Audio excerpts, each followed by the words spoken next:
Sophie had always been fascinated by forgotten media, old VHS tapes, grainy radio recordings, the kind of stuff buried in thrift stores or attic boxes.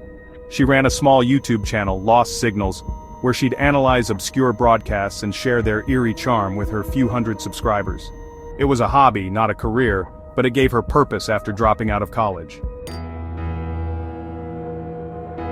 When she found the tape at a flea market in rural Pennsylvania, she thought it was her next big find. The cassette was unmarked, just a black shell with a cracked case, tucked in a bin of expired batteries and broken toys. The vendor, an old man with a lazy eye, gave it to her for $1, muttering something about bad air around it. Sophie laughed it off, assuming he was playing up the mystery to make a sale. Back at her apartment, a cluttered one-bedroom filled with secondhand tech, she popped the tape into her ancient cassette player. The machine whirred, struggling before a low hum filled the room. At first, it was just static, the kind you'd expect from a degraded tape. Then came a voice, male, deep, and unnervingly calm. "This is station WKRZ, broadcasting live at 3:33 a.m. If you're hearing this, you're one of us." The words were followed by a faint chuckle, then silence. Sophie's skin prickled.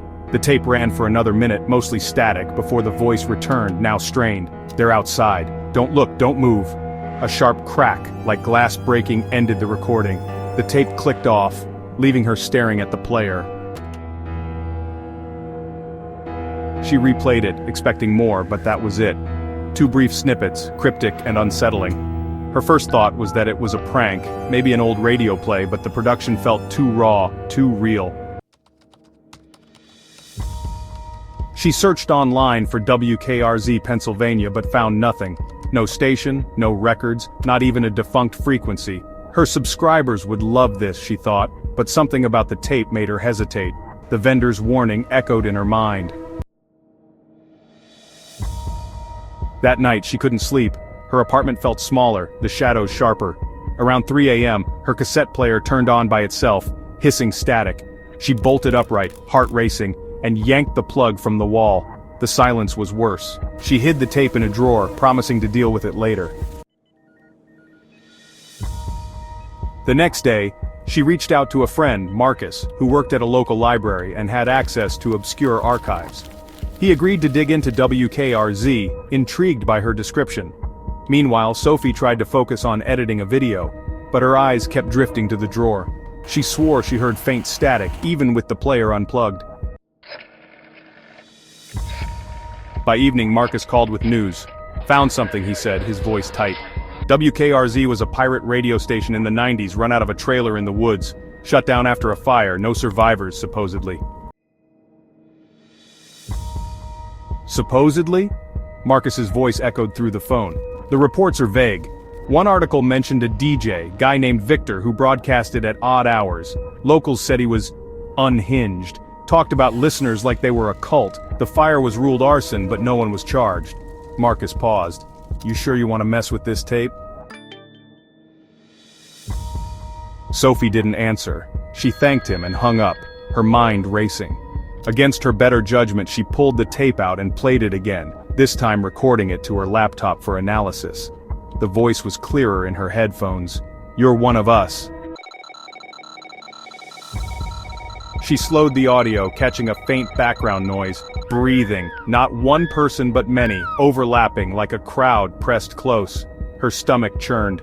She uploaded the clip to her channel, titling it, "Mystery Broadcast WKRZ," and asked her viewers for leads. Within hours, comments poured in, mostly speculation, but one stood out. "I heard WKRZ as a kid. My dad said never to listen. Burn the tape." She deleted the comment, dismissing it as a troll, but the unease grew. That night her phone buzzed at 3:33 a.m. with a notification, a new comment on her video from a blank account. "They see you now." She refreshed the page, but the comment was gone. Her apartment felt colder, the air heavy, like someone was standing just out of sight.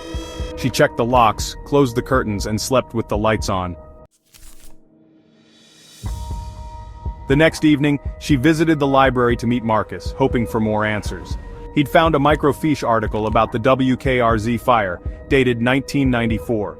The trailer had been a makeshift studio, filled with homemade equipment and strange symbols painted on the walls. The article quoted a neighbor who'd heard the final broadcast. Victor was screaming about joining them. Then, just static. Marcus handed her a grainy photo of the trailer's remains, charred and collapsed, with a single intact object in the foreground. A cassette player, eerily similar to hers. Back home, Sophie's apartment was a mess of notes and printouts, her obsession with the tape consuming her. She played it again, noticing something new, a faint Morse code buried in the static. She decoded it online, her hands trembling. It spelled, "Open the door." Her front door was locked, but she checked it anyway, her pulse hammering. The hallway outside was empty, but the motion sensor light was on, flickering like it couldn't decide whether someone was there. She stopped posting about the tape, but her channel's analytics showed odd spikes. Views from unknown sources all at 3:33 a.m. her subscribers noticed, flooding her comments with questions, but she couldn't respond. The tape felt alive, its presence heavy in her apartment. Objects started moving.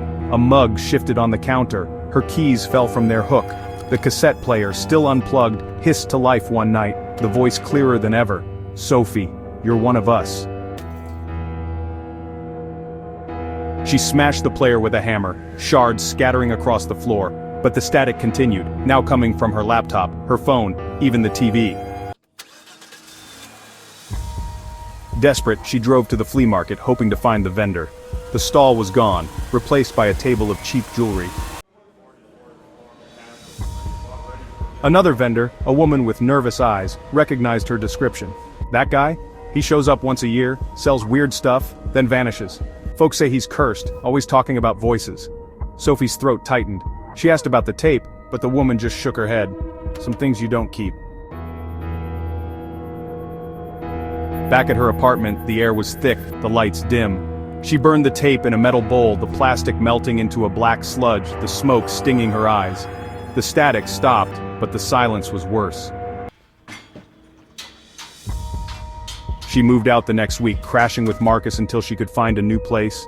She deleted her channel, her subscribers confused but unanswered. The new apartment was clean, modern, safe, but it didn't feel right.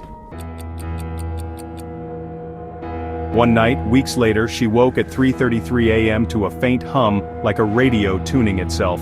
Her phone, charging on the nightstand, lit up with a notification, a new upload on her deleted channel. The video was titled "Sophie's Broadcast," and the thumbnail showed her sleeping, filmed from above her bed.